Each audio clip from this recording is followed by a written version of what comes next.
He says, it's a mistake to assume people know what they want. Because if they don't know what's possible, they're going to ask for too little. Isn't that the truth? Part of what we do is painting pictures of what's possible, showing people the possibilities. And I think that's really an important element in all that. So what does the customer experience? They experience people. They experience processes that we go through in dealing with people. They experience the products or services that they get from us. How many of those three can you control on some level? Yeah, three. You are the people. You implement the processes. You represent the products. You choose which ones you're going to focus on. Okay? But most of all, what people experience is the feelings that they have from doing business with you and me. I want to talk about a concept that I call upserving, and it's contrasted with upselling. Upselling is about getting someone to buy more. Upserving, on the other hand, is about getting someone to feel more satisfied. Okay? So let me put this in context. It's not focusing on your needs to sell. It's focusing on their needs as the buyer. And the emphasis is not to get them to increase the size of the order. That may happen. But the emphasis is on getting them to feel more satisfied that they're your customer. Okay? Here's how I saw that in action years ago. 1975, I moved from Little Rock to Tulsa, Oklahoma. Lived in Tulsa for 6 years. When I moved there, the first thing I wanted to do on getting to Tulsa was reestablish my day-to-day routine. And for me, the day-to-day routine always begins with me going to breakfast by myself. I take my writing pad, I take a pen, and I sit there by myself, and I let my mind do whatever it wants to do that morning. I've done that for 30-some-odd years, and it served me very well. So I got to Tulsa, and I looked around for my breakfast restaurant. And sure enough, about a mile from the new office, there was the symbol of it, sticking up through the trees. Well, I had pretty simple taste at the time, but there are the Golden Arches. And I pulled over into the parking lot that day. It was a slow morning. I walked into the McDonald's, and behind the counter were two women, a 20-year-old and a teenager. And as I approached the counter, the 20-year-old said, "Good morning, what's your name?" In a McDonald's. I said, she said, "What's wrong?" I said, "You just asked my name." She said, "Question was too hard?" No. She said, "Well, what is it and what will you have?" I said, "It's Jim Cathcart, and I'll have an Egg McMuffin and coffee." She said, "Fine, that'll cost $1.41. So I paid. I started to walk off with my breakfast, and the teenager turned to the 20-year-old. She said, "Hey, Grandma, where are the coffee cups?" I said, "There is no way on earth you are a grandmother." She said, "No, but that's my nickname. They call me Grandma because I'm kind of the mother hen around here. I take care of things." And I said, "Well, what do you like to be called?" She said, "You can call me Grandma. My name's Marilyn." I said, "Okay, Grandma." You know, and I went on and I ate my breakfast. Now, I had a good time that morning. I came back the next day, and this became my regular place. Every morning for the first several, she asked my name. Then she started to remember it, and then she realized I was always ordering the same thing, always an Egg McMuffin and coffee. Always cost $1.41. So it was a regular routine, and I enjoyed the routine. Well, one morning I pulled into the parking lot, and I looked up and said, "Uh-oh. What do you think I saw?" A bus? Oh, no.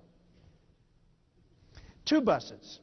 Now, two buses empty in a McDonald's parking lot equals what in a McDonald's lobby?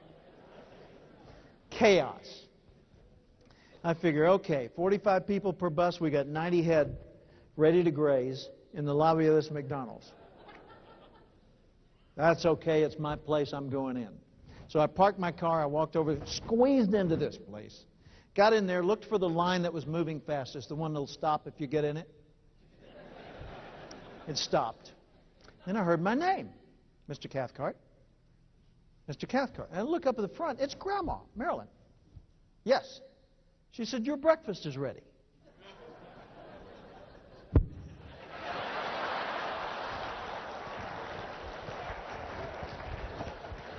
Excuse me. No, coming through. My breakfast is ready. Reached for my $1.41. She said, "Nah, it's on the house."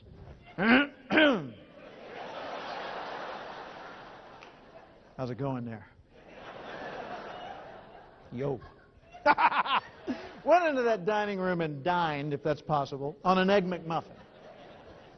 Now, what do you think at that moment? Do you figure the odds were pretty good I might come back? What would you say? Pretty good, extremely good, or a slam dunk certainty? Slam dunk. What am I coming back for? The cuisine? No? Not the product? The price? That was a good price. What would I come back for? Yeah, Grandma, for the way she made me. The way she made me feel. With one simple, seemingly trivial gesture, she bought 6 years of customer loyalty. I'd bring business friends for lunch. I don't even like their lunch. They would say, there? It's special. It was for me. Now, I want you to stop and analyze this for a second. 6 years of customer loyalty from one simple gesture. What did it cost her to do the gesture? That was the gross cost. What was the net? What, 2 cents? You've eaten one of those. Huh? But we'll give her the benefit of the doubt. It was $1.41, okay? How much time do you think she committed to that transaction? 15 seconds. You know, she's serving the other people, sees me, gets down someone's order, gets an extra egg sandwich and coffee. Mr. Cathcart, your breakfast is ready. No, it's on the house. Goes on serving other people. Maybe 15 seconds. 15 seconds of her time, $1.41 gross revenue commitment, 6 years of customer loyalty, 27 years of free advertising.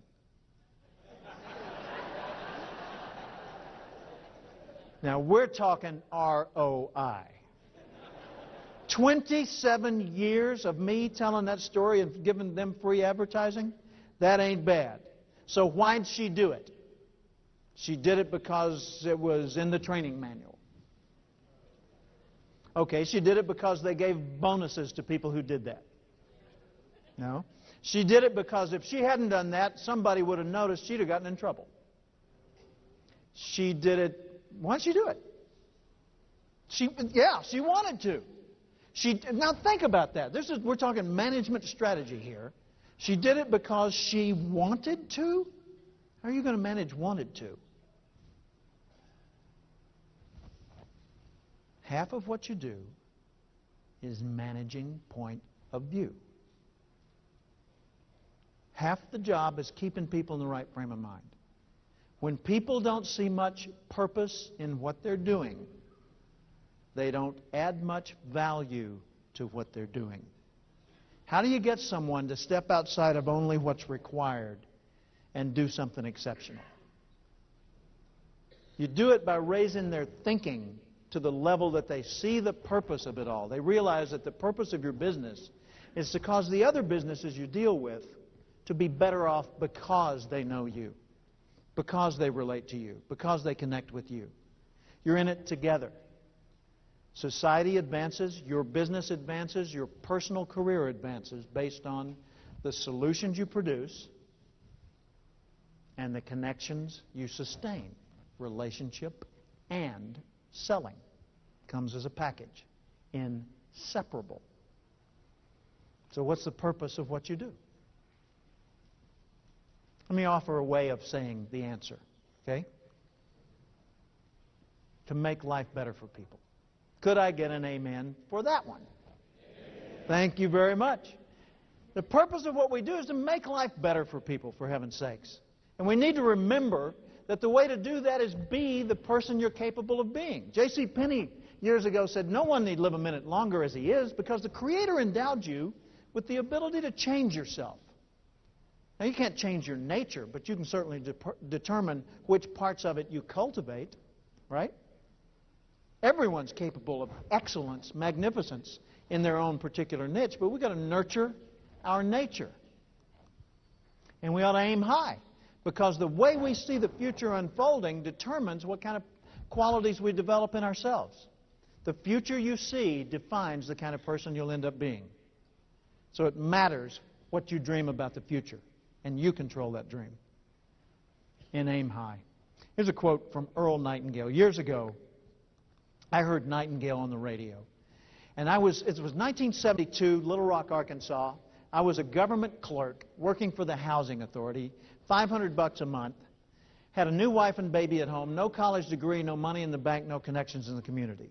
In the next room, the radio's playing, and Earl Nightingale's fatherly voice comes on in that little 5-minute radio show that's kind of like Paul Harvey's.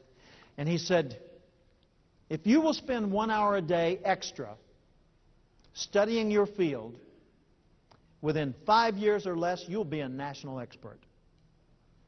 And I thought, an hour a day? I'm a government clerk. I got 8 hours a day.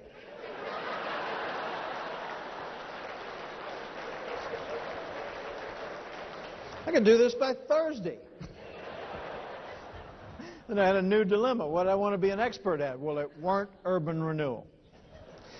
And I thought, I want to do what the guy on the radio is doing. I want to help people grow. But I had two conditions that would tend to limit one's speaking career. I had never given a speech in my life, and I had nothing to say. Kind of keeps your fees modest, you know. But I thought, okay, I'll take him at his word. And I started spending an hour a day, sometimes 2 hours a day, studying the field of human development, reading the classic books like Think and Grow Rich by Norman Vincent Peale, Power of Positive Thinking, or Think and Grow Rich by Napoleon Hill, and Power of Positive Thinking by Norman Peale. You know, the classics like that. Then I started going to seminars, listening to records, and then later to tapes. And then next thing I knew, I was involved in the field of training. I was leading workshops. And in 1977, which was 5 years later, I went into my own business, June 16, 1977, as a speaker and trainer. And I've been doing that now for 25 years. Been the president of my industry association, inducted in the Speaker Hall of Fame, all the things that speakers dream about doing. Wow! To know that that's possible for someone who starts off sitting there as a $500 a month clerk with no assets on their side. Think about what's possible when you start at your level. You're already leaders. You already know the fundamentals. You already know the people. You've got the resource. You're surrounded with connections. And you're sitting here in the midst of an information resource of massive proportions. If you've spent 15 minutes a day, 15 minutes, you could find that. 15 minutes a day studying just the part of this that you love the most. I'll bet in 3 years or less you'd be a national expert on that. And within 5 years, a global expert on that particular niche. So ask yourself every day, how would the person I'd like to be, the oak, do the work I'm about to do as an acorn? Acorns that think like acorns stay acorns or become squirrel food. Acorns that think like oaks spawn generations of future acorns. How would the person I'd like to be do the thing I'm about to do? Here's a graphic that's on my website. The website's my name, Cathcart.com. Go to the website, scroll down to this graphic, and you can click on that and download it as wallpaper in your computer or send it to yourself free as a postcard, electronic postcard, and you can save it that way. You can even pass it on to other people if you like. So if that question is inspiring to you, capture it like that. If you want it on a mouse pad, you can buy it there on the website. As a matter of fact, the website looks like this, Cathcart.com. If you're interested in the books and the other learning materials, you can acquire those from there, because a lot of times bookstores don't inventory them at the right level to meet this enormous demand that I generate. But on that, there are many things, including some articles. There are 3 in particular that I think you'd enjoy. Just go to the articles portion on the left-hand side of that little menu bar and click on articles, and you'll see these. And by the way, you remember the Beloit College thing, the mindset list? That's on there. Free. Just download it. And download these articles. 15 ways to grow your business, 11 ways to expand your life, 20 ways to increase your sales. So maybe those will give you some resources to add to all of this so that you practice relationship selling not just at the beginning of this new era, but that you become the model of relationship selling that others aspire to be. Thank you for this time. Thank you so much. Oh, thank you.